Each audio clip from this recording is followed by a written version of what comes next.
ಚಂದನ ಕೋಣೆಯಲ್ಲಿ ಭಯ ಗಾಬರಿ ಮೂಡಿದಂತೆ. ಇಲ್ಲಿ ಹಾಗೇನೂ ಅನಿಸುತ್ತಿಲ್ಲ. ತುಂಬ ಸಮಯ ನಾನು ಇಲ್ಲಿ ಉಳಿದಂತೆ ಮನಸ್ಸಿಗೆ ಕಂಫರ್ಟೇಬಲ್ ಫೀಲ್ ಆಗ್ತಿದೆ. ನನ್ನದೇ ಕೋಣೆಗೆ ಏನೋ ಎನ್ನುವಂತೆ. ಆದರೆ ಈ ಸಮಯದಲ್ಲಿ ಇರಲು ಮಾತ್ರ ಪರ್ಮಿಷನ್ ಸಿಕ್ಕಿರುವುದು ಹೇಳಿಕೊಂಡವಳು ಒಳಬಂದು ಇತ್ತೀಚಿನ ಕೆಲ ದಿನಗಳಲ್ಲಿ ಗೌತಮ್ ಜೊತೆ ನಿಂತು ಕುಳಿತು ಮಾತನಾಡಿದ ಜಾಗಗಳನ್ನೆಲ್ಲ ನೋಡುತ್ತಾ ನಿಂತಳು. ಇತ್ತ ಆ ರೂಮಿನಲ್ಲಿ ಕೆಲ ಸಮಯ ಉಳಿದ ಗೌತಮ್ ಈ ರೂಮಿನಲ್ಲಿ ನಿದ್ದೆಯೇ ಬರುತ್ತಿಲ್ಲ. ನಿನ್ನೆ ಅವಳು ಜೊತೆಗಿದ್ದಳು. ಜೊತೆಗೆ ಪ್ರಯಾಣದ ಆಯಾಸ, ಹೇಗೋ ನಿದ್ದೆ ಬಂತು. ಆದರೆ ಇಂದು ಅದಕ್ಕಿಂತ ಹೆಚ್ಚಾಗಿ ಆ ರೂಮಿನಲ್ಲಿ ಅವಳೊಬ್ಬಳೇ ಹೇಗಿದ್ದಾಳೆ ಎನಿಸ್ತಿದೆ. ಇವಳ ವಿಷಯದಲ್ಲಿ ಮನಸ್ಸು ಹಿಡಿತಕ್ಕೆ ಸಿಕ್ಕದಾಗಿದೆ. ಏನು ಮಾಡೋದು? ಹೊಯ್ದಾಡುವ ಭಾವನೆಗಳ ತೋರ್ಪಡಿಸದೆ ಉಳಿಯುವುದು ಕೂಡ ಕಷ್ಟವೇ. ಹೋಗಿ ಸ್ವಲ್ಪ ಸಮಯ ಇದ್ದು ಬರಬಹುದು. ಅಲ್ಲಿಗೆ ಹೋಗಲು ರಾಶಿ ಕಾರಣಗಳು ಇದೆ. ಮೊಬೈಲ್, ಲ್ಯಾಪ್ಟಾಪ್ ಅಲ್ಲಿಯೇ ಇದೆ ಅಲ್ಲ, ಹೇಳಿಕೊಂಡವನು ಲೈಟ್ ಆರಿಸಿ ಹೊರಗೆ ನಡೆದಿದ್ದ. ಮಂಚದ ಹಿಡಿಯನ್ನು ಸವರುತ್ತಾ ಯೋಚಿಸ್ತಿದ್ದವಳ ನೋಡಿದ ಗೌತಮ್ ಏನಾದರೂ ನೆನಪು ಅಂತ ಕೇಳಿದ. ಬೆಚ್ಚಿ ತಿರುಗಿದವಳು. ನೀವಿಲ್ಲಿ? ಕೇಳಿದವಳು. ಹಾಗೆ ಸುಮ್ಮನೆ ನಿನಗೆ ಭಯವಾಗ್ಬೋದೇನೋ ಎಂದು ಬಂದದ್ದು. ಇಲ್ಲಿ ಭಯ ಆಗುತ್ತಿಲ್ಲ. ನಮ್ಮ ಮನೆಯಲ್ಲಿ ಇದ್ದಂಥ ಫೀಲ್ ಇದೆ. ಅಂದರೆ ನನಗೆ ಭಯ ಆಗುತ್ತಿಲ್ಲ, ನೀವು ಹೋಗ್ಬೋದು ಅಂತಿದ್ಯಾ ಕೇಳಿದ್ದ. ಹಾಗೆಲ್ಲಿ ಹೇಳಿದೆ ನಾನು? ಸರಿ ಬಿಡು, ನಾನು ಬಂದಿದ್ದು ನಿನಗಾಗಿ ಅಲ್ಲ. ನನ್ನ ಲ್ಯಾಪ್ಟಾಪ್, ಮೊಬೈಲ್ ಎಲ್ಲ ಇಲ್ಲೇ ಇದೆ ಅನ್ನೋದು ನೆನಪಿರಲಿ. ತೆಗೆದುಕೊಂಡಲು ಹೋಗಲು ಬಂದಿದ್ದು. ಈಗ ತೆಗೆದುಕೊಂಡು ಹೋಗುತ್ತೇನೆ. ಹೌದಾ? ಹಾಗಾದರೆ ನನಗಾಗಿ ಬಂದಿಲ್ಲ ಎಂದು ಹೇಳುತ್ತಿದ್ದೀರಾ? ಮುಖ ಸಪ್ಪಗೆ ಇಟ್ಟುಕೊಂಡು ಕೇಳಿದಳು. ಎರಡೂ ಇವಳೇ ಹೇಳ್ತಾಳೆ ನಾಲಾಯಕ್ ಹೇಳಿಕೊಂಡವನು. ಹೋಗಲಿ ಬಿಡು, ನಿನ್ನ ಮುಖ ಹೀಗೆ ನೋಡಲು ಆಗುತ್ತಿಲ್ಲ. ನಿನಗಾಗಿ ಸುಳ್ಳು ಹೇಳ್ತೀನಿ. ನಿನಗೋಸ್ಕರ, ನಿನಗಾಗಿಯೇ ಬಂದಿದ್ದು. ನೀನು ಮಲಗಿದ ನಂತರ ಹೊರಡುತ್ತೇನೆ. ಹೊಸ ಜಾಗ ಅಲ್ವಾ ಹೇಳಿದವನು ಅವಳನ್ನು ಮಲಗಲು ಹೇಳಿ ಪಕ್ಕದಲ್ಲಿ ಕುಳಿತಾಗ ಸ್ವಲ್ಪ ಸಮಯ ಹಾಗೆಯೇ ಉಳಿದವಳು. ನೀವು ಬರಬಹುದು ಎನಿಸ್ತಿತ್ತು. ನನ್ನ ನಂಬಿಕೆ ನಿಜವಾಯಿತು ಹೇಳಿ ಅವನತ್ತ ಸರಿದು ಕಣ್ಮುಚ್ಚಿ ಮಲಗಿದ್ದಳು. ಗೌತಮ್ ಮನದಲ್ಲಿರುವ ಆಸೆ ಇದ್ದರೂ ಹೇಳಿಕೊಳ್ಳಲು ಏನಿವಳಿಗೆ? ಇನ್ನಿಷ್ಟು ಸಮಯ ಬೇಕು ಎಂದುಕೊಳ್ಳುತ್ತಲೇ ಮುಂಗುರುಳು ಸವರಿಸುತ್ತಾ ಕುಳಿತವನು. ತುಂಬ ದಿನಗಳ ನಂತರ ಎನ್ನುವಂತೆ ಸಮಯ ಕಳೆಯುತ್ತಲೇ ನೆಮ್ಮದಿಯ ನಿದ್ರೆಗೆ ಜಾರಿದ. ಬೆಳಿಗ್ಗೆ ಬೇಗನೆ ಎಚ್ಚರಗೊಂಡ ಗೌತಮ್ ತನ್ನ ರೂಮಿನಲ್ಲಿ ತನ್ನ ಮಂಚದಲ್ಲಿ ಮಲಗಿದ್ದ. ತನ್ನ ಮಡದಿಯ ನೋಡುತ್ತಾ, ಸದ್ಯಕ್ಕಿಷ್ಟು ಸಾಕು. ನಿನ್ನ ಎಕ್ಸಾಮ್ ಮುಗಿಯುತ್ತಲೇ ಕುಟುಂಬದವರ ಎದುರು ದೇವಸ್ಥಾನದಲ್ಲಿ ನಿನಗೆ ಮತ್ತೆ ತಾಳಿ ಕಟ್ಟಲು ನನ್ನ ಅಭ್ಯಂತರವಿಲ್ಲ ಹೇಳಿಕೊಂಡವನು ಎಚ್ಚರಿಸದೆ ವಾಶ್ರೂಮ್ ಕಡೆ ನಡೆದಿದ್ದ. ಸ್ವಲ್ಪ ಸಮಯಕ್ಕೆಲ್ಲ ಎಚ್ಚರಗೊಂಡ ಚಂದನ ತಾನೊಬ್ಬಳೇ ಉಳಿದದ್ದನ್ನು ನೋಡಿ ಇವರು ರಾತ್ರಿ ತಾನು ಮಲಗಿದ ನಂತರ ಆ ರೂಮ್ಗೆ ಹೊರಟು ಹೋದರೂ ಎನಿಸುತ್ತೆ. ವಾಶ್ರೂಮ್ನಲ್ಲಿ ನೀರಿನ ಸದ್ದು ಕೇಳುತ್ತಿದೆ. ಅಂದರೆ ಈಗ ಬೆಳಿಗ್ಗೆ ಎದ್ದು ಸ್ನಾನಕ್ಕೆ ಬಂದಿರ್ಬೋದು. ಈಗ ನಾನು ಎದ್ದು ನನ್ನ ರೂಮಿಗೆ ಹೋಗೋಣ ಎಂದುಕೊಂಡವಳು ಎದ್ದು ಹಾಸಿಗೆ ಬಟ್ಟೆ ಸರಿಪಡಿಸಿ ಹೊರಗೆ ನಡೆದಿದ್ದಳು. ಬಂದ ಗೌತಮ್ ನಾಲ್ಕು ಎದ್ದು ಬಿಟ್ಟಿದ್ದಾಳೆ. ನಿನ್ನೆ ಹೇಳಿದ್ದೇನೆ, ನಿನ್ನ ಬಟ್ಟೆ ಎಲ್ಲ ಇಲ್ಲೇ ತಂದು ಇಟ್ಟುಕೋ ಎಂದು. ಆದರೂ ಇಲ್ಲಿ ಪೂರ್ತಿಯಾಗಿ ಇರಲು ಒಪ್ಪುತ್ತಿಲ್ಲ. ಹೋಗಲಿ, ರಾತ್ರಿಯಲ್ಲಿ ಮಲಗಲು ಒಪ್ಪಿದಾಳಲ್ಲ, ಹುಷಾರಾಗಿ ನೋಡಿಕೊಳ್ಬಹುದು ಹೇಳಿಕೊಂಡವನು ಬೇಗ ಬೇಗ ತಯಾರಾಗಿದ್ದ. ಚಂದನಗೆ ಮೊದಲು ಇಂದ್ರಾಣಿ, ಮಹೇಂದ್ರ ಅವರನ್ನು ಎದುರಿಸಲು ಸಂಕೋಚವಾಗುತ್ತಿತ್ತು. ಹೀಗೆ ಒಂದೇ ರೂಮಿನಲ್ಲಿ ಉಳಿಯುವ ಬಗ್ಗೆ, ಒಮ್ಮೊಮ್ಮೆ ಇಬ್ಬರು ಒಂದೇ ಸಮಯದಲ್ಲಿ ರೂಮಿನಲ್ಲಿ ಇರುವ ಬಗ್ಗೆ ಏನೆಂದುಕೊಳ್ಳುವರು ಎಂದು. ಆದರೆ ಅವರ ಸಹಜ ನಡೆ ಅವಳ ಮುಜುಗರವನ್ನು ದೂರ ಸರಿಸುತ್ತಿತ್ತು. ಗೌತಮ್ ಕೆಲಸಗಳ ನಡುವೆ ಉಳಿದಿದ್ದರೂ ಮನದ ತುಂಬ ಅರ್ಥವಾಗದ ಉದ್ವೇಗ. ನಾಳೆ ಆ ಬಂಗ್ಲೆ, ಸುತ್ತಲಿನ ಜಾಗ ಎಲ್ಲ ನನ್ನ ಹೆಸರಿಗೆ ಬರುತ್ತದೆ. ಅದಕ್ಕೆ ನಾನು ಒಡೆಯನಾಗುತ್ತೇನೆ ಎನ್ನುವಂಥ ಮೂಢದ ಗರ್ವ ಮನದಲ್ಲೆಲ್ಲ ವ್ಯಾಪಿಸಿದಂಥ ಅನಿಸಿಕೆ. ಸಂಜೆ ಯೋಚಿಸ್ತಾ ಕುಳಿತವನು, ಎಷ್ಟೊಂದು ಪ್ರಾಪರ್ಟಿ ಮಾಡಿದ್ದೇನೆ, ಕಂಪನಿಗಳಿದೆ, ಎಷ್ಟೊಂದು ಲಾಭ ಬರ್ತಿದೆ, ಹೊಸ ಜಾಗಗಳನ್ನು ಕೊಂಡುಕೊಳ್ಳುತ್ತಲೇ ಇರುತ್ತೇನೆ. ಆದರೆ ಅವುಗಳ ಕಡೆಯೆಲ್ಲ ಇಲ್ಲದ ಗಮನ, ಆಕರ್ಷಣೆ. ಈ ಪ್ರಾಪರ್ಟಿ ಬಗ್ಗೆ ಮಾತ್ರ ಯಾಕೆ? ನಾಳೆ ಎಷ್ಟು ಬೇಗ ಆಗುವುದು ಎಂದು ಕಾಯುವಂತಾಗಿದೆ ನನ್ನ ಪರಿಸ್ಥಿತಿ ಹೇಳಿಕೊಂಡವನು ಅದನ್ನು ಮಡದಿಯ ಜೊತೆಯೂ ಹಂಚಿಕೊಂಡಿದ್ದ. ಎಂದಿನಂತೆ ಬೆಳಿಗ್ಗೆ ಚಂದನ ಕಾಲೇಜ್ಗೆ ರೆಡಿಯಾಗಿ ಬಂದಿದ್ದರೆ ಗೌತಮ್ ಬರುವ ಗೆಳೆಯನ ಸ್ವಾಗತಿಸಿ ಹಾಗೆ ರಿಜಿಸ್ಟ್ರೇಷನ್ ಕೆಲಸ ಮುಗಿಸುವ ಆತುರದಲ್ಲಿ ಇದ್ದ. ಮನೆಯವರಿಗೆ ತಿಳಿಸಿ ಚಂದನ ಜೊತೆ ಹೊರಗೆ ನಡೆದಿದ್ದ. ಚಂದನ ಕಾಲೇಜ್ನ ಬಳಿ ಇಳಿದಾಗ, ವಿಶ್ ಮಾಡಲ್ವಾ? ಆ ಬಂಗ್ಲೆ ಎಂದು ನನ್ನ ಹೆಸರಿಗೆ ಆಗುತ್ತಿದೆ ಎಂದಿದ್ದ. ಎಲ್ಲ ನೀವು ಅಂದುಕೊಂಡಂತೆ ಆಗಲಿ, ನೀವು ನಿರೀಕ್ಷಿಸಿದ್ದಕ್ಕಿಂತ ಹೆಚ್ಚಿನ ಲಾಭ ಸಿಗಲಿ, ನೀವು ಯಾವಾಗಲೂ ಹೀಗೆ ಸಂತೋಷವಾಗಿಯೇ ಇರಬೇಕು. ಹಾಗೆ ಮತ್ತೊಮ್ಮೆ ಅಲ್ಲಿಗೆ ಯಾವಾಗ ಹೋಗುವುದು? ಕೊನೆಯ ಸಾಲು ಮೆಲ್ಲಗೆ ಹೇಳಿದ್ದಳು. ಅವಳು ಹಾಗೆ ಕೇಳಿದಾಗ ಅವಳಿಗೂ ಆ ಜಾಗ ತುಂಬ ಇಷ್ಟವಾಗಿದೆ ಎಂದುಕೊಂಡವನು. ಕೊಂಡ ಮೇಲೆ ಅದು ನಮ್ಮದೇ, ಯಾವಾಗ ಬೇಕಾದರೂ ಹೋಗ್ಬೋದು. ಅಲ್ಲಿ ಎಲ್ಲ ವ್ಯವಸ್ಥೆ ಆದರೆ ಅಲ್ಲೇ ಉಳಿದುಕೊಳ್ಬೋದು ಕೂಡ. ಆ ಜಾಗ ಇಷ್ಟವಾಗಿದೆ ಎಂದು ನಿನ್ನ ಮಾತಿನಿಂದ ತಿಳಿಯುತ್ತದೆ. ನಾನು ಹೋದಾಗಲೆಲ್ಲ ಕರೆದುಕೊಂಡು ಹೋಗ್ತೇನೆ. ಬಾಯ್ ಎಂದವನು ಕಾರ್ ಸ್ಟಾರ್ಟ್ ಮಾಡಿದ. ದಾರಿಯ ನಡುವೆ ಮಾತನಾಡಿದ ಆತ, ಎಲ್ಲ ವ್ಯವಸ್ಥೆ ಆಗಿದೆ, ಪೇಪರ್ಸ್ ಎಲ್ಲ ರೆಡಿ ಇದೆ, ನೀನು ಬರುವುದು ಬಾಕಿ ಇರುವುದು ಎಂದಿದ್ದ. ರಿಜಿಸ್ಟ್ರೇಷನ್ ಆಫೀಸ್ 1 ಕಿಲೋಮೀಟರ್ ಇದೆ ಎನ್ನುವಂತೆ ಅಚಾನಾಗಿ ನಡೆದ ಘಟನೆ. ಗೌತಮ್ ತುಂಬ ಎಚ್ಚರದಿಂದ ಕಾರು ನಡೆಸುತ್ತಿದ್ದರು. ಅನ್ಎಕ್ಸ್ಪೆಕ್ಟೆಡ್ ಆಗಿ ತಿರುವಿನಿಂದ ಬಂದ ಕಾರೊಂದು ಅವನ ಕಾರಿಗೆ ಗುದ್ದಿತ್ತು. ಕ್ಷಣದಲ್ಲಿ ಗೌತಮ್ ಕೈಮೀರಿ ನಡೆದ ಘಟನೆ ಅದು ಆಗಿತ್ತು. ಘಟನೆ ನಡೆದು ಹೋಗಿತ್ತು. ಹಣೆಗೆ ಭುಜಕ್ಕೆ ಬಿದ್ದ ಏಟು ಆ ಕ್ಷಣ ಅವನ ಕಣ್ಣ ಮುಂದೆ ಮೂಡಿತ್ತು. ಚಂದನ ಜೊತೆಗೆ ಕೊಳ್ಳುತ್ತಿರುವ ಬಂಗ್ಲೆಯ ಫೋಟೋದಲ್ಲಿದ್ದ ವ್ಯಕ್ತಿಯ ಮುಖ ಇದ್ದಕ್ಕಿದ್ದಾಗೆ ನೆನಪಾಗಿತ್ತು. ನಾಲಾಯಕ್, ನಾನಿಲ್ಲದೆ ನೀನಿರಲು ಸಾಧ್ಯವಿಲ್ಲ, ನನಗೇನು ಆಗುವುದಿಲ್ಲ ಈ ಬಾರಿ ಹೇಳಿಕೊಂಡವನು ಪ್ರಯಾಸದಿಂದ ಕಾರಿನ ಬಾಗಿಲು ತೆಗೆದುಕೊಂಡು ಹೊರಗೆ ಬಂದಿದ್ದನು. ಟ್ರಾಫಿಕ್ ಪೊಲೀಸ್ ಜೊತೆಗೆ ಬಂದ ಕಾಲೇಜ್ನ ಹುಡುಗರು ಬೈಕ್ನಲ್ಲಿ ಕುಳಿತುಕೊಳ್ಳುವ ಸ್ಥಿತಿಯಲ್ಲಿದ್ದ ಕಾರಣ ಗೌತಮ್ನನ್ನು ಕೂರಿಸಿಕೊಂಡು ಆಸ್ಪತ್ರೆಗೆ ಹೊರಟಿದ್ದರು. ಪ್ರದೀಪ್ ಕಾದು ಕಾದು ಸಾಕಾದವನು ಗೌತಮ್ ಮೊಬೈಲ್ಗೆ ಕರೆ ಮಾಡಿದ್ದ. ಕರೆ ಸ್ವೀಕರಿಸಿದ ಕಾಲೇಜ್ ಹುಡುಗನೊಬ್ಬ, ಸರ್, ಆ ಕಾರಿನಲ್ಲಿದ್ದ ವ್ಯಕ್ತಿಗೆ ಆಕ್ಸಿಡೆಂಟ್ ಆಗಿದೆ, ಇದು ಅವರ ಮೊಬೈಲ್ ಎನಿಸ್ತಿದೆ, ಆಸ್ಪತ್ರೆಗೆ ಸೇರಿಸಿದ್ದೇವೆ, ನಿಮಗೆ ಪರಿಚಯ ಇದ್ದರೆ ಬನ್ನಿ, ನಾವು ಹೊರಡಬೇಕು ಎಂದಿದ್ದ. ಪ್ರದೀಪ್, ಈಗಲೇ ಬರುತ್ತಿದ್ದೇನೆ ಎಂದವನು ಹೊರಬಂದು ಕಾರ್ ಸ್ಟಾರ್ಟ್ ಮಾಡಿದ. ಬೇಡದ ಆಲೋಚನೆಗಳು ಮೂಡಿದಾಗ ಕ್ಷಣ ಬೆಚ್ಚಿ ಬಿದ್ದಿದ್ದವನು, ಖಂಡಿತ ಇದಕ್ಕೆ ನಾನೇ ಕಾರಣ, ನನ್ನ ಸ್ವಾರ್ಥದಿಂದ ಹೀಗಾಯಿತು, ಪಾಪ ಮದುವೆಯಾಗಿದ್ದ ಆ ಹುಡುಗಿ ಇನ್ನೋಸೆಂಟ್, ಅವನ ಜೀವನದಲ್ಲಿ ನಾನು ಹೀಗೆ ಆಟ ಆಡಬಾರ್ದಿತ್ತು. ಆ ಬಂಗ್ಲೆ ಕೊಳ್ಳಲು ಹೋದವರಿಗೆ ಆಕ್ಸಿಡೆಂಟ್ ಆಗ್ತಿದೆ ಅಥವಾ ಪ್ರಾಣಕ್ಕೆ ತೊಂದರೆ ಆಗ್ತದೆ ಎಂದು ಗೊತ್ತಿದ್ದು ಕೂಡ ಗೌತಮ್ಗೆ ಅಂತ ಆಸೆ ಹುಟ್ಟಿಸಿದ್ದು ನನ್ನದೇ ತಪ್ಪು ಹೇಳಿಕೊಂಡವನು ಕಾರಿನ ವೇಗ ಹೆಚ್ಚಿಸಿದ. ಚಂದನ ಕಾಲೇಜ್ನಲ್ಲಿ ಕ್ಲಾಸ್ಗಳ ಕಡೆ ಗಮನ ಕೊಟ್ಟಿದ್ದರು. ಇಂದು ಆ ಬಂಗ್ಲೆ ಇವರ ಹೆಸರಿಗೆ ಬರುತ್ತದೆ, ನಾನು ಬೇಕಾದಾಗ ಅಲ್ಲೆಲ್ಲ ಅವರ ಜೊತೆಯಲ್ಲಿ ಹೋಗಿ ಓಡಾಡಿ ಬರಬಹುದು ಎನ್ನುವ ಸಂತೋಷ ಒಂದು ಕಡೆಯಾದರೆ, ಮನದಲ್ಲಿ ಅರ್ಥವಾಗದ ಸಂಕಟ ಮೂಡಿ ಮರೆಯಾದಾಗ ಯಾಕೆ ಹೀಗೆ ಎರಡು ಭಾವನೆ ಒಮ್ಮೆ ಕಾಡುತ್ತಿದೆ ಹೇಳಿಕೊಂಡಿದ್ದಳು. ಗೌತಮ್, ಡಾಕ್ಟರ್, ನನಗೇನು ಸಮಸ್ಯೆ ಆಗಿಲ್ಲ ತಾನೆ ಪರೀಕ್ಷಿಸುತ್ತಿದ್ದವರನ್ನು ಕೇಳಿದ. ಆಗಲೇ ಕೆಲವೊಂದು ರಿಪೋರ್ಟ್ಗಳು ಅವರ ಕೈ ಸೇರಿತು. ನೋಡಿದವರು, ಏನು ಸಮಸ್ಯೆ ಇಲ್ಲ, ಎಲ್ಲ ಮೇಲ್ಮುಖಕ್ಕೆ ಆಗಿರುವ ಏಟುಗಳೇ ಎಂದಾಗ ಸಮಾಧಾನದ ಉಸಿರು ಬಿಟ್ಟಿದ್ದ. ಪ್ರತಿಕ್ಷಣ ಅವನ ಕಲ್ಪನೆಯಲ್ಲಿ ಮೂಡುತ್ತಿದ್ದದು ಮಡದಿ ತಾಯಿ, ತನ್ನ ತಾತ ಮಕ್ಕಳ ಹಿಡಿದು ನಿಂತಿದ್ದ ಪಾವನಿ ತನಗೇನಾದರೂ ಆದರೆ ಅವರ ಪರಿಸ್ಥಿತಿ ಏನು ಎನ್ನುವುದು ಮನದಲ್ಲಿ ತುಂಬಿತ್ತು. ಡಾಕ್ಟರ್ ಹೊರಗೆ ಬರುತ್ತಲೇ ಹುಡುಗರು ವಾರ್ಡ್ ಒಳಗೆ ಬಂದು ಮೊಬೈಲ್ ಕೊಟ್ಟು, ಸರ್, ಯಾರೋ ಪ್ರದೀಪ್ ಎಂದು ಕರೆ ಮಾಡಿದರು, ಅವರಿಗೆ ವಿಷಯ ತಿಳಿಸಿದ್ದೇವೆ ಎಂದಿದ್ದರು. ಪ್ರಜ್ಞೆ ಇದ್ದ ಕಾರಣ ತನ್ನನ್ನು ಆಸ್ಪತ್ರೆಗೆ ಕರೆದುಕೊಂಡು ಬಂದ ಹುಡುಗರು ಎನ್ನುವುದು ತಿಳಿದಿತ್ತು.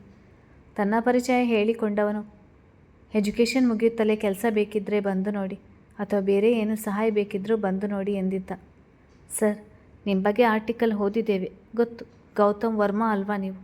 ಖಂಡಿತ ಸರ್, ಈ ವರ್ಷ ಫೈನಲ್ ಇಯರ್ ಮುಗಿಯುತ್ತಲೇ ಕೆಲಸ ಹುಡುಕಲೇಬೇಕು, ಖಂಡಿತ ಬಂದು ಕಾಣುತ್ತೇವೆ, ನೀವು ಪರ್ಮಿಷನ್ ಕೊಟ್ಟರೆ ಹೊರಡ್ತೇವೆ, ಕ್ಲಾಸ್ ಇದೆ, ನಿಮ್ಮ ಸ್ನೇಹಿತರು ಬರುತ್ತಿದ್ದಾರೆ ಎಂದಿದ್ದರು. ಸರಿ, ಹೋಗಿ ಬನ್ನಿ, ಖಂಡಿತ ಎಕ್ಸಾಮ್ ಮುಗಿದ ನಂತರ ಕಾಂಟ್ಯಾಕ್ಟ್ ಮಾಡಿ ಹೇಳಿ ಕಳುಹಿಸಿಕೊಟ್ಟಿದ್ದ. ಮೊಬೈಲ್ ಕೈಗೆತ್ತಿಕೊಳ್ಳಲು ಹೋದವನು ಬಲಗೈ ಸ್ವಲ್ಪ ನೋವಿದೆ ಎನಿಸಿದಾಗ ಎಡಗೈಯಿಂದ ಮೊಬೈಲ್ ತೆಗೆದುಕೊಂಡು ಅವಳಿಗೆ ಫೋನ್ ಮಾಡಿ ಹೇಳಿದರೆ ಗಾಬರಿಗೊಳ್ತಾಳೆ, ಆದರೆ ಹೇಳದೇ ಇರಲು ಆಗೋಲ್ಲ.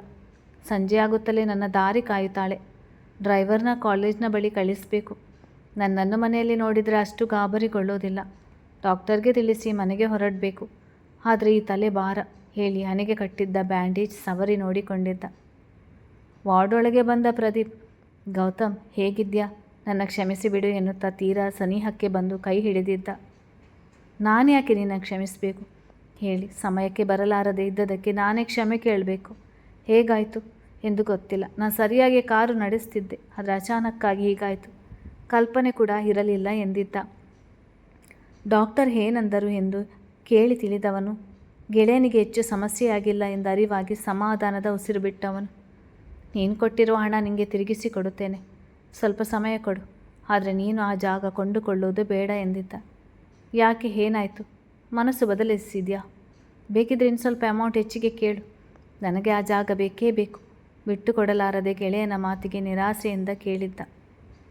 ಪ್ರದೀಪ್, ಹಾಗಲ್ಲ ಕಣೋ, ನೀನು ಕೊಡುತ್ತಿರುವ ಹಣದಲ್ಲಿ ಅರ್ಧದಷ್ಟು ಕೂಡ ಹಣ ಕೊಟ್ಟು ಕೊಂಡುಕೊಳ್ಳಲು ಮುಂದೆ ಯಾರೂ ಬರಲಿಲ್ಲ, ಅದು ಸತ್ಯ ತಿಳಿಸಿಬಿಡ್ತೇನೆ. ಇಬ್ಬರು ಆ ಬಂಗ್ಲೆ ಕೊಂಡುಕೊಳ್ಳಲು ಬಂದವರು, ಒಬ್ಬರಾಗಿ ಎದೆ ನೋವೆಂದು ಹೇಳಿದ್ದು ಅಷ್ಟೇ, ಆಸ್ಪತ್ರೆಗೆ ಸೇರಿಸುವ ಮುನ್ನ ಸತ್ತೋದ್ರೆ, ಇನ್ನೊಬ್ಬರು ಆಕ್ಸಿಡೆಂಟ್ ಆಗಿ ಆಸ್ಪತ್ರೆಯಲ್ಲಿ ಇದ್ದು ಸತ್ತು ಹೋದರು. ಅದು ಕಾಕತಾಳೀಯ ಎಂದುಕೊಂಡು ಸುಮ್ಮನಾಗಿದ್ದೆ. ಯಾಕೋ ನಿನಗೂ ಹೀಗೆ ಆಗಿದ್ದು ನೋಡಿದರೆ ಜನಗಳು ಹೇಳುವ ಮಾತು ನಿಜ ಎನಿಸ್ತಿದೆ. ನೀನು ಆ ಬಂಗ್ಲೆ ಕೊಂಡುಕೊಳ್ಳೋದು ಬೇಡ. ನನ್ನ ಕರ್ಮ ಅದು ಆಗಿ ಬಿದ್ದಿರಲಿ. ನಾನಂತೂ ಆ ಕಡೆ ತಿರುಗಿಯೂ ನೋಡೋದಿಲ್ಲ ಎಂದಿದ್ದ. ಗೌತಮ್, ನೋಡು, ನಿನ್ನ ಮನಸ್ಸಿನಲ್ಲಿ ಅದೇ ಉದ್ದೇಶ ಇದ್ದರೆ ಖಂಡಿತ ಆ ಜಾಗ ನಾನೇ ಕೊಂಡುಕೊಳ್ಳುತ್ತೇನೆ. ಅನ್ಎಕ್ಸ್ಪೆಕ್ಟೆಡ್ ಹೀಗೆ ನಡೆದು ಹೋಗಿದೆ. ಅದಕ್ಕೆ ಮಾತ್ರ ಅಷ್ಟು ಒಳ್ಳೆಯ ಜಾಗ ಕಳೆದುಕೊಳ್ಳಲು ನನಗೆ ಇಷ್ಟವಿಲ್ಲ ಎಂದಿದ್ದ. ಜಾಗವನ್ನು ಬಿಟ್ಟುಕೊಡಲಾರದಂಥ ಸೆಳೆತ ಮನದ ತುಂಬ ತುಂಬಿತ್ತು. ಪ್ರದೀಪ್, ಗೌತಮ್ ಅರ್ಥ ಮಾಡಿಕೊ, ಮುಂದೇನಾದರೂ ಸಮಸ್ಯೆ ಆದರೆ ಎಂದಿದ್ದ. ಗೌತಮ್, ಈ ಕಾಲದಲ್ಲಿ ಅದನ್ನೆಲ್ಲ ನಂಬ್ತೀಯ ನೀನು? ಇನ್ನು ಎಷ್ಟು ದಿನ ಇಲ್ಲಿಯೇ ಇರ್ತೀಯ? ರಿಜಿಸ್ಟ್ರೇಷನ್ 1-2 ದಿನ ಬಿಟ್ಟು ಇಟ್ಟುಕೊಳ್ಳೋಣ ಕೇಳಿದ್ದ. ಪ್ರದೀಪ್, ಸರಿ, ನನಗೆ 1-2 ದಿನ ಅವಕಾಶ ಕೊಡು ಎಂದವನು ಏನನ್ನೋ ನಿರ್ಧರಿಸಿಕೊಂಡಂತೆ ಗುಣವಾಗುತ್ತಲೇ ರಿಜಿಸ್ಟ್ರೇಷನ್ ಮಾಡಿಸೋಣ. ಡಾಕ್ಟರ್ ಏನು ಹೇಳಿದ್ದಾರೆ? ಇಲ್ಲಿ ಎಷ್ಟು ದಿನ ಇರಬೇಕು ಕೇಳಿದ್ದ. ಗೌತಮ್, ಈಗ ಅದನ್ನೇ ಹೇಳಬೇಕು ಎಂದುಕೊಂಡೆ. ಡಾಕ್ಟ್ರನ್ನು ಕರೆದುಕೊಂಡು ಬಾ, ಈಗಲೇ ಡಿಸ್ಚಾರ್ಜ್ ಮಾಡಲಿ. ಮೆಡಿಸಿನ್ ಟ್ರೀಟ್ಮೆಂಟ್ ಎಲ್ಲ ಮನೆಯಲ್ಲಿ ತೆಗೆದುಕೊಂಡರೆ ಆಯಿತು. ಅಂಥ ದೊಡ್ಡ ಪೆಟ್ಟುಗಳಾಗಿಲ್ಲ. ನೀನು ನನ್ನನ್ನು ಮನೆಯಲ್ಲಿ ಬಿಟ್ಟು ಹೋಗುವೆಯಂತೆ ಎಂದಿದ್ದ. ಡಾಕ್ಟರ್ ನಿರಾಕರಣೆಯ ನಡುವೆಯೂ ಗೌತಮ್ ಡಿಸ್ಚಾರ್ಜ್ ಮಾಡಿಸಿಕೊಂಡು ಹೊರಟಿದ್ದ. ಪ್ರದೀಪ್ ಇಳಿದು ಮನೆ ಕಡೆಗೆ ಹೊರಡುವಾಗ ಗೌತಮ್ಗೆ ಹಗಲು ಆಸರೆ ನೀಡಲು ಬರುತ್ತಿದ್ದಂತೆ. ಬೇಡ ಕಣು, ಆ ಸ್ಥಿತಿಯಲ್ಲಿ ಮನೆಯವರು ನನ್ನನ್ನು ನೋಡಿದರೆ ಗಾಬರಿಕೊಳ್ಳುತ್ತಾರೆ. ನಾನೇ ನಡೆದು ಬರುತ್ತೇನೆ ಹೇಳಿ ಒಳಗೆ ಬಂದಿದ್ದ. ಮಾತನಾಡುತ್ತಾ ಕುಳಿತಿದ್ದ ಇಂದ್ರಾಣಿ, ಮಹೇಂದ್ರ ಅವರು ಅವನನ್ನಾಗಿ ನೋಡುತ್ತಲೇ ಗಾಬರಿಕೊಂಡು ಬಳಿ ಬಂದು, ಗೌತಮ್ ಏನಾಯಿತು? ಏನಿದು ಬ್ಯಾಂಡೇಜ್ ಎನ್ನುತ್ತಾ ಆತಂಕದಿಂದಲೇ ವಿಚಾರಿಸಿದ್ದರು. ಗೌತಮ್ ನಡೆದುದನ್ನು ಚುಟುಕಾಗಿ ತಿಳಿಸಿದ್ದ. ಮಹೇಂದ್ರ ಅವರು ನೊಂದುಕೊಂಡರೆ ಇಂದ್ರಾಣಿಯವರು ಕಣ್ಣು ತುಂಬಿಕೊಂಡು ಹಣೆಗೆ ಕಟ್ಟಿದ್ದ ಬ್ಯಾಂಡೇಜ್ ಮೇಲೆ ಕೈ ಆಡಿಸುತ್ತಾ, ಗೌತಮ್ ನಿಧಾನವಾಗಿ ಹೋಗೋದಲ್ವಾ, ನಮ್ಮೆಲ್ಲರ ಜೀವ ಕಣೋ ನೀನು. ನಿನ್ನ ಸಂತೋಷದಲ್ಲಿ ನಮ್ಮೆಲ್ಲರ ನೆಮ್ಮದಿ ಇರೋದು. ಇನ್ನೊಮ್ಮೆ ನೀನು ಕಾರ್ ಡ್ರೈವ್ ಮಾಡೋದು ಬೇಡ, ಡ್ರೈವರ್ ಇರಲಿ ಬಾ ಎನ್ನುತ್ತಾ ರೂಮಿನ ಕಡೆ ನಡೆದಾಗ, ಪರವಾಗಿಲ್ಲ, ಅಷ್ಟೊಂದು ಏಟುಗಳು ಆಗಿಲ್ಲ, ಹಾಗೆ ಸುಮ್ಮನೆ ಸ್ವಲ್ಪ ತಲೆಗೆ ಪೆಟ್ಟಾಗಿದೆ ಅಷ್ಟೇ ಎಂದಿದ್ದ. ಬಂದು ನಿಂತ ಚೆನ್ನಯ್ಯ, ಎಂಥ ಕೆಲಸ ಮಾಡಿಕೊಂಡಿದ್ದೀರಿ? ಎಷ್ಟು ವರ್ಷದಿಂದ ಕಾರು ಓಡಿಸ್ತಾ ಇದ್ದೀರಿ? ಒಂದು ಸಲನೂ ಹೀಗೆ ಆಗಿರಲಿಲ್ಲ. ಇದೇ ಮೊದಲನೇ ಸಲ ನಾನು ಹೀಗೆ ನೋಡುವುದು ಎಂದಿದ್ದರು. ಗೌತಮ್ಗೂ ಹಾಗೆ ಅನಿಸಿತ್ತು. ನಾನು ಎಂಥ ಡ್ರೈವರ್ ಅಂತಂದ್ರಲ್ಲಿ ಈಗಾಗಲೂ ಹೇಗೆ ಸಾಧ್ಯ ಹೇಳಿಕೊಂಡವನು, ಚೆನ್ನಯ್ಯ ಕಾಫಿ ತಗೋಬಾ, ನನ್ನ ಫ್ರೆಂಡ್ ಪ್ರದೀಪ್ ಎಂದವನು ಮಹೇಂದ್ರ ಅವರಿಗೆ ತಿಳಿದಿದ್ದ ಕಾರಣ ಇಂದ್ರಾಣಿ ಅವರಿಗೆ ಪರಿಚಯಿಸಿಕೊಟ್ಟಿದ್ದ. ತಮ್ಮ ಮಗನನ್ನು ಕ್ಷೇಮವಾಗಿ ಮನೆಗೆ ಕರೆತಂದು ಸೇರಿಸಿದವನು ಎನ್ನುವ ಕೃತಜ್ಞತೆಯು ಸೇರಿ ಅವನನ್ನು ಪರಿಚಯಿಸಿಕೊಂಡು ಅವನ ಬಗ್ಗೆ ವಿಚಾರಿಸಿದ್ದರು. ಪ್ರದೀಪ್ ಹೊರಡುವವರೆಗೂ ಗೌತಮ್ ಹಾಲಿನಲ್ಲಿಯೇ ಸೋಫಾದಲ್ಲಿ ಕುಳಿತಿದ್ದ. ಮೊದಲೇ ಆ ಬಂಗ್ಲೆಯ ಬಗ್ಗೆ ತನ್ನ ಮನೆಯವರಿಗೆ ಏನೂ ತಿಳಿಸಬಾರದೆಂದು ಹೇಳಿದ ಕಾರಣ ಪ್ರದೀಪ್ ಏನನ್ನು ಹೇಳಲು ಹೋಗಲಿಲ್ಲ. ಸ್ವಲ್ಪ ಸಮಯ ಕುಳಿತಿದ್ದವನು ಎಲ್ಲರೊಂದಿಗೂ ಮಾತನಾಡಿ ಕಾಫಿ ತೆಗೆದುಕೊಂಡ ನಂತರ ಬೇಗ ಹುಷಾರಾಗುವಂತೆ ಗೌತಮ್ಗೆ ತಿಳಿಸಿ ಹೊರಗೆ ನಡೆದಿದ್ದ. ಇಂದ್ರಾಣಿ ಅವರು ತಟ್ಟೆಗೆ ಅನ್ನ ಸಾಂಬಾರು ಹಾಕಿ ಕಲಸಿ ತಂದವರು. ತಾವೇ ತುತ್ತು ಹಿಡಿದಾಗ ಬೇಡ ಎನ್ನುವ ಮನಸ್ಸಾದರೂ ಅವರನ್ನು ನೋಡುತ್ತಾ ತಿಂದು ಮುಗಿಸಿದ್ದ. ಮಹೇಂದ್ರ ಅವರು ಚಂದನಗೆ ವಿಷಯ ಗೊತ್ತಾ ಎಂದಾಗ, ಎಲ್ಲ ಅವಳಿಗೆ ಗೊತ್ತಿಲ್ಲ, ಇನ್ನೇನು ಬರುತ್ತಾಳೆ, ಕಾಲೇಜ್ ಬಳಿ ಕಾರನ್ನು ಕಳಿಸಿದ್ದೇನೆ ಎಂದಿದ್ದ. ಇನ್ನು ಆ ಮಗು ಎಷ್ಟು ನೊಂದುಕೊಳ್ಳುವುದು, ಹೋಗು ಮಲಗು, ಇನ್ನೊಮ್ಮೆ ಹೀಗಾಗುವುದಕ್ಕೆ ಅವಕಾಶ ಕೊಡಬೇಡ ಗೌತಮ್, ತಾಳ್ಮೆ ಇರಲಿ ಎಂದಿದ್ದರು. ತನ್ನ ರೂಮ್ಗೆ ಬಂದು ಮಲಗಿದ ಗೌತಮ್, ಆಕ್ಸಿಡೆಂಟ್ ಆದ ಕ್ಷಣ ನನ್ನ ನೆನಪಿಗೆ ಬಂದಿತ್ತು ನಾಲಾಯಕ್, ಮತ್ತು ಆ ಬಂಗ್ಲೆಯ ಆಗಿನ ಜಮೀನ್ದಾರ, ಆ ಫೋಟೋದಲ್ಲಿ ಇದ್ದಂಥ ನಗೆ. ತಕ್ಷಣ ನನಗೆ ಅವನ ನೆನಪೇಕೆ ಆಯಿತು? ನಾಲಾಯಕ್ ನನ್ನ ಹೆಂಡತಿ, ಅವಳ ನೆನಪಾಗಿದ್ದು ಅಚ್ಚರಿಯಲ್ಲ. ಒಂದು ವೇಳೆ ಬಂಗ್ಲೆ ಕೊಂಡುಕೊಳ್ಳಲು ರಿಜಿಸ್ಟ್ರೇಷನ್ ಕೆಲಸಕ್ಕೆ ಹೋಗುತ್ತಿದ್ದೇನಲ್ಲ, ಹಾಗಾಗಿ ಇರ್ಬೋದು ಹೇಳಿಕೊಂಡು, ನಾಲಾಯಕ್ ಬಂದರೆ ನನ್ನನ್ನು ನೋಡುತ್ತಲೇ ಕಣ್ಣು ತುಂಬಿಕೊಳ್ಳುತ್ತಾಳೆ, ಇನ್ನೂ ಅವಳನ್ನು ಸಮಾಧಾನಪಡಿಸುವುದೇ ಇರುವುದು ಹೇಳಿಕೊಂಡಿದ್ದ. ಕಾಲೇಜ್ನ ಬಳಿ ಬಂದು ನಿಂತ ಕಾರ್ ಗೌತಮ್ದೇ ಎಂದು ತಿಳಿದಿತ್ತು. ಬಂದ ಕರೆ ಸ್ವೀಕರಿಸಿದ್ದಳು. ನಾನು ಮನೆಯಲ್ಲಿದ್ದೀನಿ, ಆ ಕಾರಿನಲ್ಲೇ ಬಾ ಎಂದವನು ಹೆಚ್ಚಿನ ಮಾತಿಗೆ ಅವಕಾಶವಿಲ್ಲದಂತೆ ಕರೆ ತುಂಡರಿಸಿದ. ಕಾರಿನಲ್ಲಿ ಕುಳಿತವಳು ಮನೆಯಲ್ಲಿ ಇದ್ದಾರೆ ಎಂದರೆ ಅವರೇ ಬರುತ್ತಿದ್ದರು. ಆಫೀಸ್ನ ಸಮಯದಲ್ಲೂ ಕೂಡ ಎಷ್ಟೋ ಬಾರಿ ಬಂದು ನನ್ನನ್ನು ಮನೆ ಬಳಿ ಬಿಟ್ಟು ಹೋಗಿದ್ದಿದೆ. ಇಂದು ಏನಾಗಿದೆ? ಏನಾದರೂ ಸಮಸ್ಯೆ ಆಗಿದೆಯಾ? ಮನೆ ಸಿಗುವವರೆಗೂ ಯೋಚಿಸುತ್ತಾ ಉಳಿದಿದ್ದಳು. ಮನೆಯ ಮುಂದೆ ಗೌತಮ್ ಕಾರ್ ಇಲ್ಲದಿರುವುದು ಗಮನಕ್ಕೆ ಬಂದಿತ್ತು. ಒಳಗೆ ಬಂದವಳು, ಆಂಟಿ ಅವರು ಬಂದಿದ್ದಾರಾ ಕೇಳಿದ್ದಳು. ಇಂದ್ರಾಣಿ ಅವರು ಗಾಬರಿ ಬೀಳುತ್ತಳೆ ಎಂದುಕೊಂಡು ಸ್ವಲ್ಪ ತಲೆನೋವು ಎನ್ನುತ್ತಿದ್ದ. ಸ್ವಲ್ಪ ಬಿದ್ದು ಹಣೆಗೆ ಏಟಾಗಿದೆ ಅಷ್ಟೇ, ಗಾಬರಿ ಪಡಬೇಡ, ಹೋಗಿ ಮಾತಾಡು, ನೀನು ನೋವು ಪಟ್ಟರೆ ಅವನಿಗೆ ಇನ್ನೂ ಬೇಸರವಾಗುತ್ತದೆ ಎಂದಿದ್ದರು. ಬಿದ್ದು ಏಟಾಗಿದೆ ಎನ್ನುವ ಪದ ಕೇಳುತ್ತಲೇ ಗಾಬರಿಗೆ ಬಿದ್ದವಳು ಅವರ ನೋಡಿ ಬರ್ತೀನಿ ಹೇಳಿ ಒಂದೇ ಉಸಿರಿಗೆ ರೂಮಿನ ಕಡೆ ನಡೆದಿದ್ದಳು. ಒಳಗೆ ಬಂದವಳು ಮಂಚಕ್ಕೆ ಹೊರಗೆ ಕುಳಿತಿದ್ದ ಗೌತಮ್ನನ್ನು ನೋಡಿ ಹಾಗೇ ನಿಂತು ಬಿಟ್ಟಳು. ಹಣೆಗೆ ಸುತ್ತಿದ್ದ ಬ್ಯಾಂಡೇಜ್, ಕೈ ಮೇಲೆ ಒಂದೆರಡು ಕಡೆ ಹಾಕಿದ್ದ ಪಟ್ಟಿ ನೋಡುತ್ತಾ ನಿಂತವಳಿಗೆ ತನಗೆ ಆಕ್ಸಿಡೆಂಟ್ ಆದ ದಿನಗಳ ನೆನಪಾಗುತ್ತಲೇ ಕೈಕಾಲುಗಳು ಸೋತಂಥ ಅನುಭವ ನಿಂತಲ್ಲೇ ಕುಸಿಯುವಂತಾಗಿತ್ತು. ಅವಳ ಸ್ಥಿತಿ ನೋಡಿ ಗೌತಮ್ ತಾನೇ ಮಂಚದಿಂದ ಕೆಳಗೆ ಇಳಿಯುತ್ತಾ ನೋಡುತ್ತಲೇ ಧಾವಿಸಿ ಬಂದವಳು. ಯಾವಾಗ, ಹೇಗಾಯಿತು? ನೀವು ನನಗೆ ಫೋನ್ ಮಾಡಿ ಏನು ಹೇಳಲೇ ಇಲ್ಲ. ಹೇಳಿದರೆ ಆಗಲೇ ಬರುತ್ತಿದ್ದೆ. ಅಳುವಿನೊಂದಿಗೆ ಹೇಳಿ ಹಣೆಯ ಮೇಲೆ ಕಟ್ಟಿದ್ದ ಬ್ಯಾಂಡೇಜನ್ನು ಸವರಿ ನೋಡಿ ಕೈ ಹಿಡಿದು ನೋಡಿದ್ದಳು. ಏನು ಆಗಿಲ್ಲ, ಸಣ್ಣ ಪುಟ್ಟ ಏಟುಗಳು ಅಷ್ಟೇ, ಗಾಬರಿ ಪಟ್ಕೊಳ್ಬೇಡ ಹೇಳಿ ಬಳಿಯಲ್ಲಿ ಕೂರಿಸಿಕೊಂಡಿದ್ದ. ನಾನು ಹೇಗಾಯಿತು ಎಂದು ಕೇಳಿದ್ದು. ಯಾಕೆ ನನ್ನೊಂದಿಗೆ ಏನು ಹೇಳಿಕೊಳ್ಳುವುದಿಲ್ಲ ಎನ್ನುತ್ತೀರಾ? ನಿಮ್ಮಷ್ಟು ತಿಳುವಳಿಕೆ ಇಲ್ಲ ಎಂದು ಇರಬಹುದಾ ಕೇಳಿದ್ದಳು. ಹೇಳುವುದು ಕೇಳುವುದು ಎಲ್ಲ ನಿನ್ನ ಬಳಿಯೇ ತಾನೆ, ಇನ್ಯಾರಲ್ಲಿ ಹೇಳಿಕೊಳ್ಳಲಿ? ನೀನು ಗಾಬರಿ ಬೀಳ್ತೀಯ ಎಂದು ತಕ್ಷಣ ತಿಳಿಸಲು ಹೋಗಲಿಲ್ಲ. ಒಂದು ಸಣ್ಣ ಆಕ್ಸಿಡೆಂಟ್, ಇನ್ನೇನೋ ರಿಜಿಸ್ಟರ್ ಆಫೀಸ್ ಸ್ವಲ್ಪ ದೂರವಿತ್ತು ಅಷ್ಟೇ ಎಂದಿದ್ದ. ನೋಡಿಕೊಂಡು ಕಾರು ನಡೆಸಬೇಕು ತಾನೆ. ನೀವು ತುಂಬ ಯೋಚಿಸ್ತೀರಾ, ವ್ಯವಹಾರದ ಟೆನ್ಷನ್ ಇರುತ್ತೆ. ಡ್ರೈವರ್ ಇದ್ದರೆ ಒಳ್ಳೆಯದು. ನಿಮ್ಗೆ ಯಾಕೆ ಅರ್ಥವಾಗಲ್ಲ? ಅಳು ಇನ್ನೂ ನಿಂತಿರಲಿಲ್ಲ. ಜೊತೆಗೆ ಹೇಳಿದ್ದಳು, ನಾನು ಎಕ್ಸ್ಪರ್ಟ್ ಡ್ರೈವರ್, ನನಗೆ ಬೇರೆ ಡ್ರೈವರ್ ಅವಶ್ಯಕತೆ ಇಲ್ಲ. ಅಲ್ಲದೆ ನನಗೆ ನನ್ನ ಇಷ್ಟದ ಕೆಲಸಗಳಲ್ಲಿ ಡ್ರೈವಿಂಗ್ ಕೂಡ ಒಂದು. ಹಾಗಾಗಿ ನಾನೇ ಡ್ರೈವ್ ಮಾಡಲು ಬಯಸುತ್ತೇನೆ. ಹೇಗಾಯಿತು ಎಂದೇ ತಿಳಿಯುತ್ತಿಲ್ಲ, ಕೈ ಮೀರಿ ನಡೆದು ಹೋಯಿತು ಎಂದಿದ್ದ. ಚಂದನ, ಪ್ಲೀಸ್, ಅದೇನಾದರೂ ಆಗಿರಲಿ, ಡ್ರೈವರನ್ನು ಇಟ್ಕೊಳ್ಳಿ. ನಿಮಗಾಗಿ ನಾನು, ಆಂಟಿ, ತಾತ ಎಲ್ಲ ಕಾಯ್ತಿರುತ್ತೇವೆ ಅನ್ನೋದು ಮರೆಯಬೇಡಿ. ಹೊರಗೆ ಹೋದಾಗ ತುಂಬ ನೋವಿದೆಯಾ ಹೇಳಿ ಏಟಾಗಿದ್ದ ಕಡೆ ಮೆಲ್ಲಗೆ ಸವರಿದಳು. ಏನೂ ಇಲ್ಲ, ಚಿಕ್ಕ ಪೆಟ್ಟು, ನೋವು ಗೊತ್ತಾಗದಂತೆ ಮಾತ್ರೆ ಕೊಟ್ಟಿದ್ದಾರೆ. ಈಗ ನೋವಾಗ್ತಿದೆ. ಕಾರಣ ನೀನು ಹೀಗೆ ಕಣ್ಣು ತುಂಬಿ ಕುಳಿತಿರುವುದು. ನಿನ್ನ ಹೀಗೆ ನೋಡೋದಕ್ಕೆ ನಾನು ಎಂದೂ ಇಷ್ಟಪಡಲ್ಲ. ನನಗೆ ನನ್ನ ಪೆದ್ದು ಮುದ್ದು ನಾಲಾಯಕ್ ಬೇಕು ಎಂದಿದ್ದ ಅವಳ ಕೈ ಹಿಡಿದು. ಅವನ ಭುಜಕ್ಕೆ ಹೊರಗಿದವಳು, ಇನ್ನೂ ನೋವಿದೆಯಾ ಹೇಳಿ ತಕ್ಷಣ ತಲೆ ಹಿಂದಕ್ಕೆ ತೆಗೆದಿದ್ದಳು. ನೀನು ನನಗೆ ಭಾರ ಆಗುವಷ್ಟು ನೋವೇನೂ ಇಲ್ಲ. ನೀನು ಹೀಗಿದ್ದರೆ ನೋವು ಇನ್ನೂ ಸ್ವಲ್ಪ ಕಡಿಮೆ ಆಗ್ಬೋದು. ಬಾ. ತನಗೆ ಹೊರಗಿದವಳ ಒಂದು ತೋಳಲ್ಲಿ ಬಳಸಿದ್ದ. ಇಷ್ಟೊತ್ತು ಇದ್ದ ಅಸಮಾಧಾನ, ಒತ್ತಡ ಕರಗಿ ಹೋಗಿತ್ತು. ಬದುಕಿನಲ್ಲಿ ಎಲ್ಲವನ್ನೂ ಪಡೆದುಕೊಂಡಂತಹ ಅನಿಸಿಕೆ. ಸಂಗಾತಿ ಜೀವನಕ್ಕೆ ಎಷ್ಟು ಮುಖ್ಯ. ಕಷ್ಟ, ಸುಖ, ನೋವು, ನಲಿವು ಎಲ್ಲದರಲ್ಲೂ ಪಾಲುದಾರಳು. ಹೇಳಿ ಇನ್ನೂ ಸಣ್ಣದಾಗಿ ಬಿಕ್ಕಳಿಸುತ್ತಿದ್ದ ಅಳುತ್ತಿದ್ದವಳ ನೋಡಿ, ಚಂದನ ನೋಡಿಲ್ಲಿ, ನನಗೇನೂ ಆಗಿಲ್ಲ. ನೀನೀಗೆ ಕಣ್ಣೀರು ಹಾಕಿದರೆ ನಿಜವಾಗಿಯೂ ಮನಸ್ಸಿಗೆ ನೋವಾಗುತ್ತೆ. ನಿನ್ನ ಒಂದು ನಗು ನನ್ನೆಲ್ಲ ನೋವಿಗೆ ಔಷಧಿಯಾಗಬಲ್ಲದು, ಸಮಾಧಾನ ನೀಡಬಲ್ಲದು, ಸಮಸ್ಯೆಯಲ್ಲಿದ್ದಾಗ ಸಂತೈಸಬಲ್ಲದು ಹೇಳಿ ಕಣ್ಣೀರು ತೊಡೆದಿದ್ದ. ಅವನ ಮುಖದಲ್ಲಿ ಆಯಾಸ ಸ್ಪಷ್ಟವಾಗಿ ಕಂಡಾಗ, ಚಂದನ, ನೀವು ಮಲಗಿ ರೆಸ್ಟ್ ಮಾಡಿ. ನೋವು ಕಡಿಮೆ ಆಗುವ ಸಲುವಾಗಿ ಮೆಡಿಸಿನ್ ಕೊಟ್ಟಿರ್ತಾರೆ, ನಿದ್ರೆ ಬರ್ಬೋದು ಎನಿಸ್ತದೆ ಎಂದಿದ್ದಳು. ನಿಜ, ಅದೇ ಫೀಲ್ ಆಗುತ್ತಿದೆ. ಸ್ವಲ್ಪ ಸಮಯ ಮಲಗುತ್ತೇನೆ.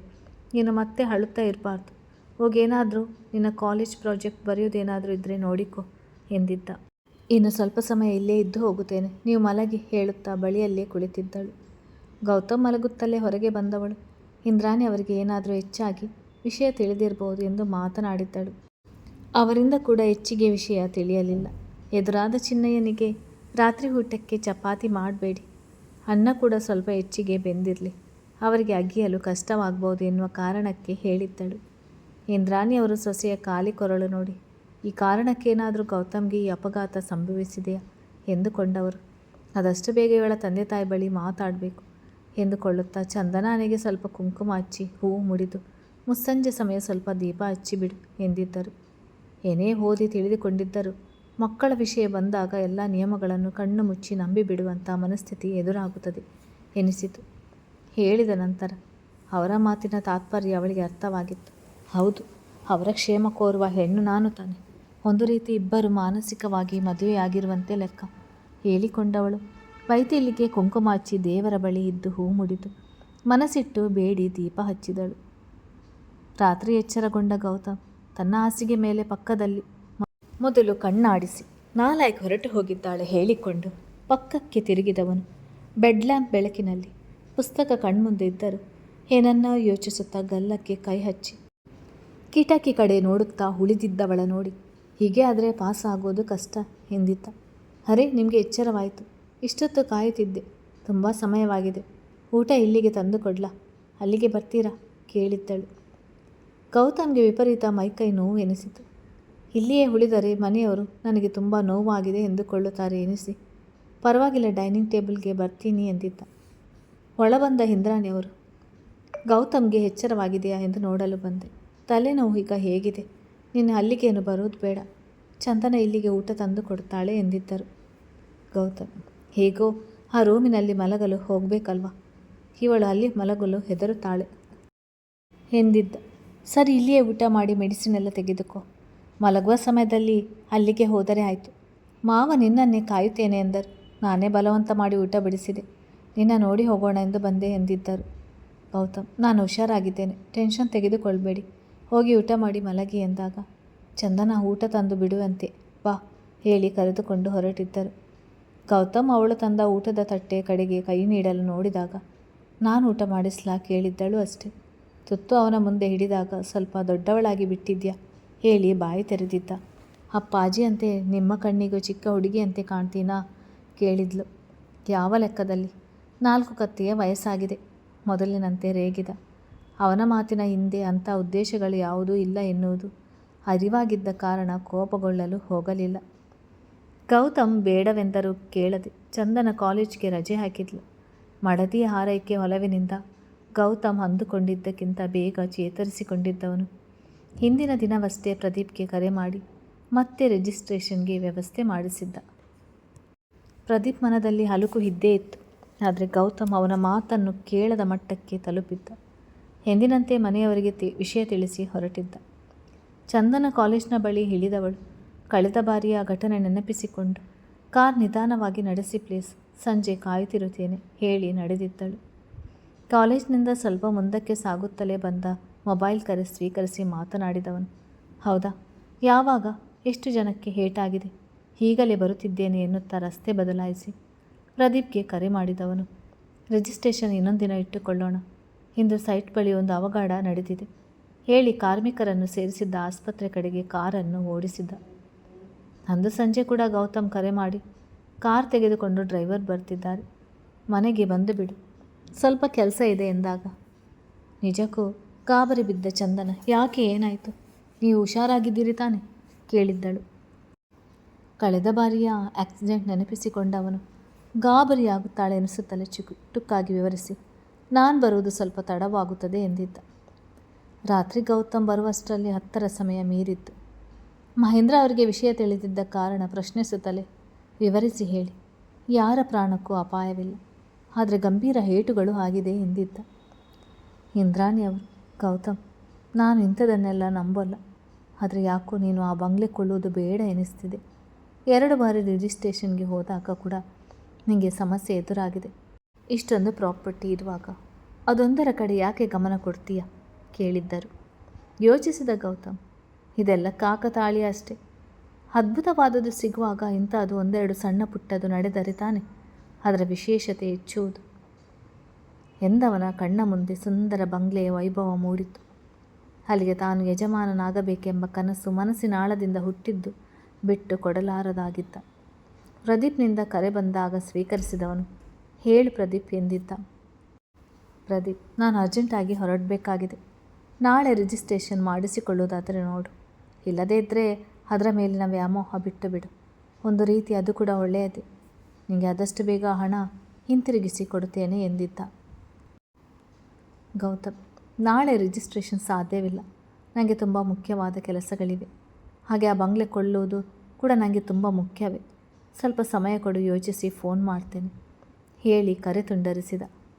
ಅಲ್ಲೇ ಇದ್ದ ಚಿನ್ನಯ್ಯ ಯಾಕೋ ಆ ಬಂಗ್ಲೆ ನಿಮ್ಮ ಹೆಸರಿಗೆ ಆಗಿ ಬರುವುದಿಲ್ಲ ಎನ್ನಿಸ್ತಿದೆ, ಚಂದನ ಹೆಸರಿಗೆ ರಿಜಿಸ್ಟ್ರೇಷನ್ ಮಾಡಿಸಿಬಿಡಿ, ಅವರ ಹೆಸರಿಗೆ ಆ ಬಂಗ್ಲೆ ಆ ಭೂಮಿ ಆಗಿ ಬರ್ಬೋದು ಎಂದಿದ್ದರು. ಯೋಚಿಸಿದ ಗೌತಮ್ ಹೌದು, ಚಂದನ ಹೆಸರಿನಲ್ಲಿ ಪ್ರಾಪರ್ಟಿ ಇರಲಿ, ಅವಳ ಹೆಸರಿನಲ್ಲಿ ಇದ್ದರೇನು ನನ್ನ ಹೆಸರಿನಲ್ಲಿ ಇದ್ದರೇನು, ಎರಡೂ ಒಂದೇ ತಾನೆ, ಅದು ನನ್ನ ಪರಿಧಿಗೆ ಸೇರಿರಬೇಕಷ್ಟೇ ಎಂದುಕೊಂಡವನು ಅವಳ ಮುಖ ನೋಡಿ ನಾಳೆ ತಾತ ಹಾಗೂ ಮಮ್ಮಿಯ ಜೊತೆ ಹೋಗಿ ಫಾರ್ಮಾಲಿಟೀಸ್ ಎಲ್ಲ ಮುಗಿಸಿ ಬರ್ತೀಯಾ, ಆ ಬಂಗ್ಲೆ ನಿನ್ನ ಹೆಸರಿಗೆ ತೆಗೆದುಕೊಳ್ಳುತ್ತೇನೆ ಎಂದಿದ್ದ. ಕತೆ ಮುಂದುವರಿಯುತ್ತದೆ. ಹಾಗೆ ಯಾರೆಲ್ಲ ನನ್ನ ಚಾನಲನ್ನು ಸಬ್ಸ್ಕ್ರೈಬ್ ಮಾಡಲಿಲ್ಲ ಅವರೆಲ್ಲ ದಯವಿಟ್ಟು ಚಾನಲನ್ನು ಸಬ್ಸ್ಕ್ರೈಬ್ ಮಾಡಿ, ಲೈಕ್ ಆ್ಯಂಡ್ ಶೇರ್ ಮಾಡಿ.